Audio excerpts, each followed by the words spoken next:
कमीने इंसान, बेगैरत आवारा कहीं के, तुम आखिर होते कौन हो मेरे बेटे की जान लेने वाले?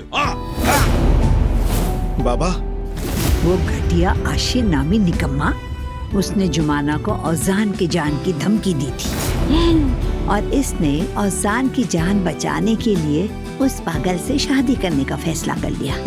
जुमाना से जबरदस्ती शादी का आइडिया तुम्हारे बाबा का था, इसी की वजह से मुझे इतनी हिम्मत मिली। जो कुछ जुमाना ने सहा वो तुम्हारे बाबा की वजह से है।